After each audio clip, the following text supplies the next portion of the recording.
Welcome everyone, this is the 31 Days of Dread, and I am your host, Peter A. DeLuca, aka PAD, and this is where we do one horror movie a day for the entire month of October. That's 30, if you can't count, that's 31 movies celebrating the greatest genre of them all, the greatest experimentational platform of them all, the greatest young filmmaker discoverer of them all.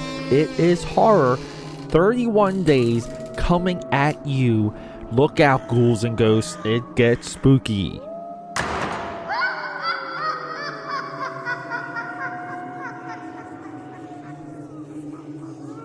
Alright everyone, coming out of that intro hot, this is what I call the telethon portion of the podcast. This is where I pitch myself to you for your support. Your support means everything to me because we're fighting, the AKAPAD army is fighting against algorithms everywhere. Algorithms, I ate some cereal earlier today, I dumped it into my bowl and it was full of algorithms. Okay, bad joke. Alright. Sharing this podcast, telling your friends about it, leaving comments, leaving reviews. This is how we grow AKAPAD's audio audacity.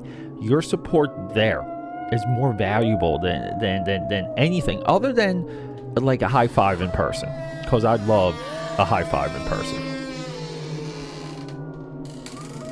AKAPADers, we are wrapping up the 31 Days of Dread. Welcome to day 31 on day 31. It is Halloween, and I gotta tell you, it's been a long time since Philly literally feels like Halloween. Like every corner you walk to, every window you look out of, take a stroll, buy some Red Bull, walk to the bar, you see people dressed up. You see kids running around, dogs dressed up. I saw a cowboy dog today.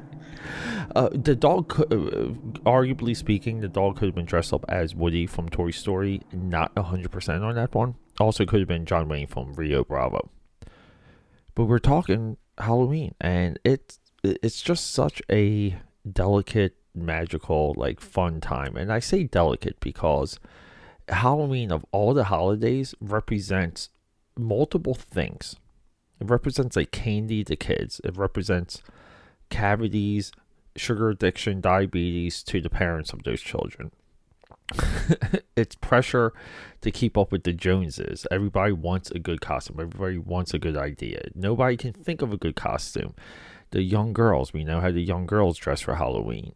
The men, we know, men like to kind of show off some of their creativity to lure in the girls. That is 100% true. That is why, as a guy, you want to commit to Halloween, because you can stand out with your creativity on Halloween. And there you go. Couples need to match. You need good couple costume ideas. A lot of people do things that are ironic. I saw like I was at one party on Saturday, and all the girls were dressed up as dating apps. Another girl was a one night stand, and I saw some of that too on social media. But no, Halloween, like across the board, is unique. So when it comes to like the interpretation of Halloween into the month of October through culture and entertainment, I was speaking about this with the last episode. Netflix is making a really big bet with like the mini series, the long form horror content. We haven't seen the run like this ever, and I do believe it is all stemming from the popularity, success of Stranger Things. Even though Stranger Things, it's not a mini series, it's not staying alone, but the seasons are kind of set up thematically, very much like American Horror Story. But the difference is American Horror Story is one theme per season, and I believe there's some crisscrossing of some of those. And here we go. Day 31, we have Midnight Mass. A lot's been said about this. I've done some additional studying. This movie, I've studied a little bit more about Midnight Mass because I just want to be clear with what some of the interpretations, what some of the concepts were, especially with the last episode. But this series has a build. And the guy that builds it, we have to talk about him. His name's Mike Flanagan. of all the YouTube stuff, of all the articles I've read about Midnight Mass, this guy isn't mentioned. He's not heralded. He's he's not considered like awesome or a genius or a master of his craft. And I wanted to make the point of a lot of other filmmakers along the way, and I feel like I gypped a few of them. I feel like I took credit away from a few of them, just because like of what the flow of the episode was, and kind of like consciously how I record. I really do go from like the tip of my brain. I don't have like a lot of reference material in front of me. I really go from memorization. But this dude, just his filmography. I mean, he's a 2013. He made a movie called Oculus, I believe was put out by WWE. Oculus is one of the most underrated horror movies we have today. Also in 2013, or no, I'm sorry, 2016. I am reading off of Wikipedia here. I do have Wikipedia up from time to time because those are my quick notes. Because I like to go through filmographies. You kind of want to say he potentially created the sensory horror genre from like The Quiet Place 2, like, we talked about Quiet Place 2 earlier, Quiet Place 2 or Quiet Place, Bird Box. There's Netflix has another one where I believe it's not you can't see, it's like you can't hear. Hush is you can't talk. But sensory deprivation horror is a real genre now, and it's a loose genre, meaning it's not flooded. It's very loose. There's a lot of new ideas coming in and out of it, so it's fun to monitor the subgenre of horror. Before I Wake, 2016, also Ouija, Origin of Evil, which I did hear good things about. That's made the 31 Days of Dread list like 2 years in a row. I couldn't get to it. But 2017, we talked about Gerald's Game. I couldn't finish watching that movie, so can't finish watching it. And 2019 pretty much proves me wrong. Makes Doctor Sleep. I trash it because I just don't think that people wanted ever a sequel to The Shining. You can say what you want about the book, but a lot of people like that movie. And I feel like I was wrong with that call. I was convinced it was going to be bad. And then we have television. The Haunting of Hill House, 2018. The Haunting of Bly Manor, 2020. These are horror. Like, The Haunting of Hill House is it. It's one of the best ghost movies. Ghost, 10, it's 10 episodes. It might be 8 or 10 episodes. But it's one of the best haunted house stories you'll ever see. Haunting of Bly Manor 2 has a lot of veins. It's intricate. It's interesting. It keeps you going from episode to episode. When we have like an 8 to 10 episode format, we're going to get some dud episodes because the intent is to complete the order. The order might be 10 episodes.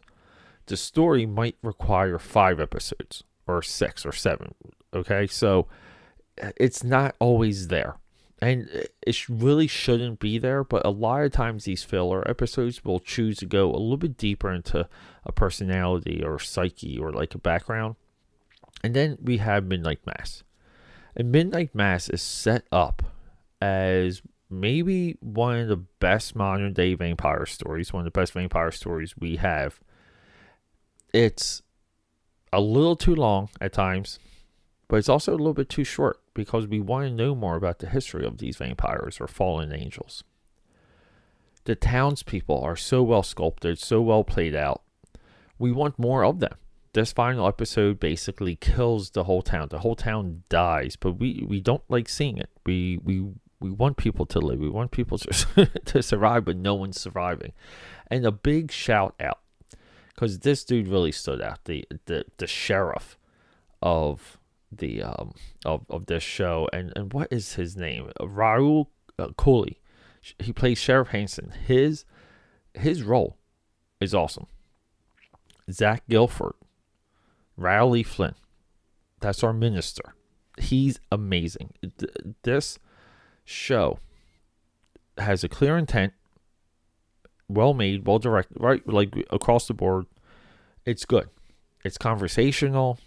It's debatable. I think it's, like you got like the Haunting of Hill House is Netflix's very best horror miniseries. I would put this as number 2. And like if you want to consider Fear Street a miniseries, but it's billed as a movie trilogy, but I do like the arc of Fear Street a lot. I really do. So, but this is the fun of it all. Squid Game goes in there, even though Squid Game's horror. You can't argue that Squid Game is drama. I believe if it was tagged as horror, it wouldn't be as viral as it is. Drama is a little bit more palatable. People are more adapted to just jump into a drama versus horror. So, people, this is a great wrap up. We're somewhat every year I wanted to do the 31st episode as a Netflix show or Netflix something. That started, I believe, with Stranger Things season 2. But the preceding years, I really didn't have that. Or I maybe programmed a Netflix miniseries earlier within the 31 Days of Dread. So it's a fun return. It's a fun return to stick to this format for the 31 Days of Dread. But it's a good story any time of the year. I cannot recommend Midnight Mass enough. And I cannot commend Netflix enough of being willing to spend the money on time, on the overall investment that it takes to put together something like Midnight Sun. And Mike Flanagan is, I have to say, he's one of our horror guys. He nothing but good work, great work and good work, and that's it. He doesn't really have like an in between. I mean, I can go more down his filmography and do like do a full list, but maybe we will. I do want to watch Hush. Hush is still on my list, and so is Ouija. Ouija's still on my list, so maybe down the road we'll do more about that. But Mike Flanagan, big shout out, you're a superstar. 31 Days of Dread, Peter A. DeLuca. Next episode will be the 31 Days of Dread wrap up, where we'll just do a quick rundown, and then we will prep into Thanks Flicking, the films I am thankful for. But keep in mind, along the way, we're going to be doing other drops, because I still have to catch up on everything HBO Max has been doing. But this is awesome, people. I really, really enjoyed it this year. Had a lot of fun. Let's do it. And to continue this telethon, when we're not talking about high fives, there's other ways to support me. I'm a living professional. I'm a full-time freelancer. Anything you see on this, like here on this podcast, or see in my social media, I make everything. It's all made by me. That's a part of my pitch to you. And you can purchase professional services through AKAPAD.com. That's a pipeline to me if you want to send me a message. But also while you're there, you can sign up for my newsletter. You're going to get deals. You're going to get coupons. You're going to get 2 free trading cards mailed to you free worldwide. And they're 2 Wolfpack trading cards, 2 original characters, for upcoming comic book work. And speaking of comic books, you can go to Etsy, type in Uzi Susie, and that's where you're going to find my mini comic. You can purchase existing issues and pre-order upcoming issues along with bundles if you missed any, like issue 1, 2, or 3 or whatever. There, Uzi Susie is waiting for you. And keep an eye on Indiegogo. A lot of my bigger comic book projects will be available through Indiegogo. All of those updates will be here on this podcast, so if you're a regular listener, I'll let you know. We can rock and roll from there. So everyone, thank you so much, and feel free to reach out to me on social media, AKAPad69, Instagram, and Xbox. That's right, you can play Halo with me. Just straight up AKAPad on Twitter, straight up AKAPad on the Facebook. My business page is there. My personal page is there. Hey, be a personal friend of mine. I don't care. Let's talk movies. Let's talk creativity. Let's talk fun, and just who cares? Do you like, the Transformer movies? I love them. We can talk about that all night. So meet me there and we'll rock and roll. Let's get talking. We got a movie to discuss.